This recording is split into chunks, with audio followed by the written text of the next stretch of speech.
What's good, everybody?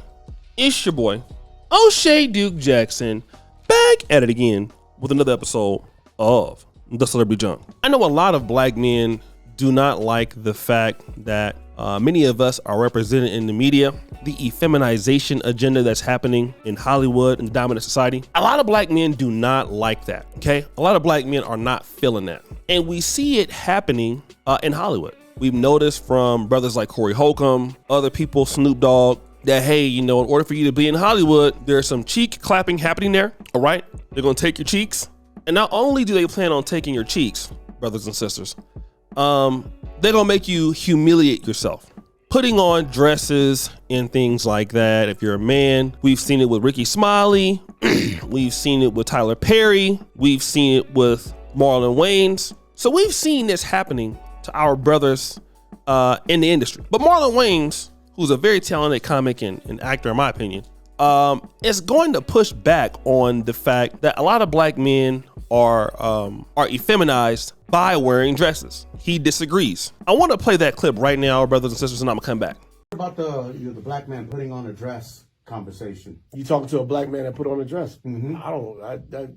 That conversation to me it's silly because it's a negative thing that is only in black people. We have, for some reason, been programmed to look down on the craziest parts about our experience, that we're supposed to not embrace our past, not embrace our history, not embrace our heroes, not embrace our different levels of comedy, that we have to be this way. When Robin Williams puts on a dress and is Mrs. Doubtfire, he gets nominated for an Oscar and white people think it's brilliant. His community embraces him. When Dustin Hoffman puts on a dress in Tootsie and he wins an Oscar, he's labeled brilliant. When black people put on dresses, all of a sudden we're labeled by our own people like something negative. And I'm like, we did White Chicks. That's a classic movie. Mm-hmm. It's a classic. I don't care what nobody says. It's a classic. Everyone says it's a classic. That whole thing about, you know, you put on a dress and you selling out, that is not an artist's mindset. When you're an artist, you know, you go out and you create art. So let me just say this, all right? Let me just say this. First of all, and this is what I want to talk about. He is right that white people get to be praised for their acting.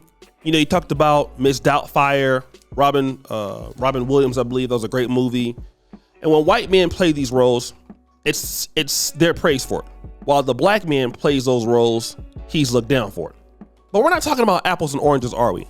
Here's why that argument doesn't make sense. The reason why it doesn't make sense is because black men are at the bottom. White men are at the top, okay? A white man can be perceived as still being masculine in doing so. It's the same thing as, look at Kim Kardashian. When Kim Kardashian is doing her stuff, she can still elevate to be a worldwide influencer after having a sex tape. Can we say a black woman can do the same thing? No. A black woman will be looked at as a harlot, okay? In the eyes of not only the black community, but the dominant society. Oh, she sees easy.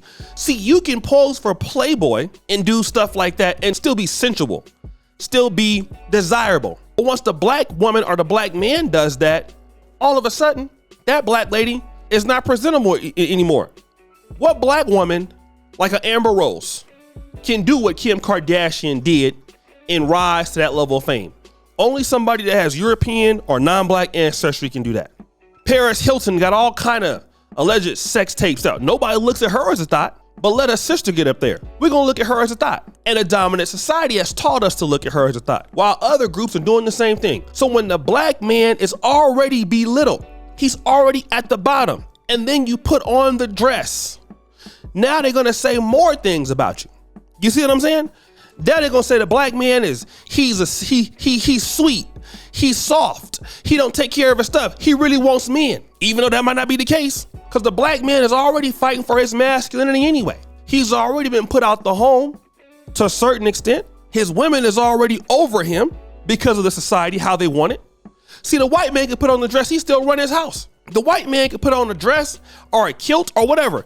He still runs his community. He still runs the businesses there. But the black man put on the dress, don't run nothing. That's the difference. And a lot of these black actors, they not look at it like that. We're not equal to them. That's why you can't make that connection, my brother. That's why. And we got to be honest when we talk about things like that. This stuff has to be looked at as being silly and dumb and stupid. I'm not trying to say that, you don't want to go ahead on and wear a dress or what. You do whatever you want to do. But don't you dare think you're going to be equal to the white man when you a black man and y'all in the same playing field.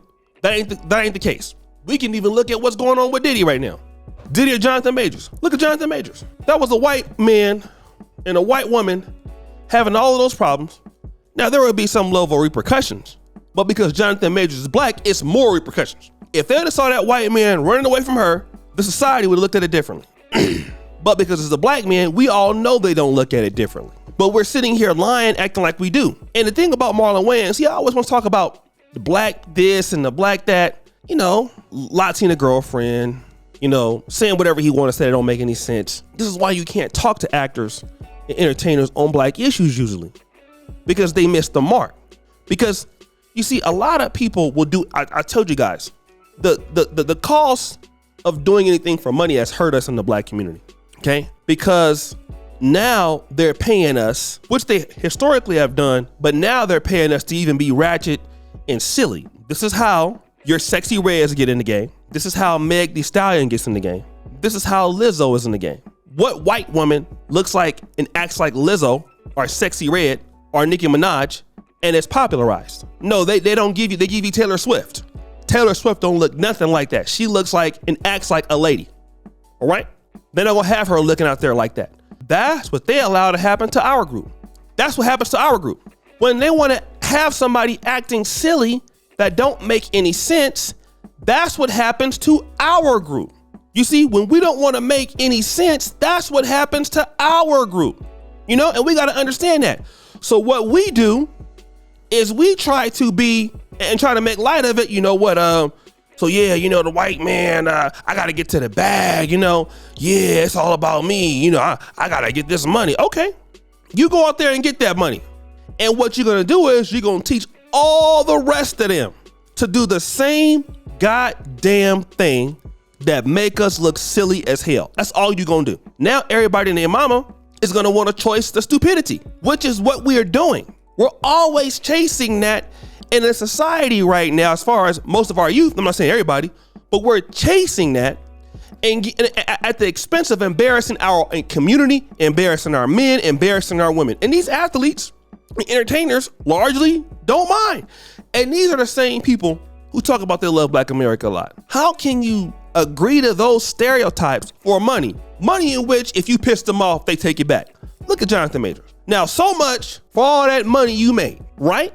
Because you don't own shit. You don't own nothing. Now you don't own nothing. Not even your own identity. Your cheeks already been clapped up. What else do you do now? Cheeks gone. Can't get that back because it's gone. They didn't took your cheeks. They didn't took your manhood. They didn't took everything from you. Now what do you say to that? Don't make no sense. Then you have brothers like this arguing for stupidity. So guys, what do you think? It's your boy Shreddy Jackson. Back at it again with another episode of The Celebrity Junker. Appreciate you for all you do. Subscribe to the bell. We're out.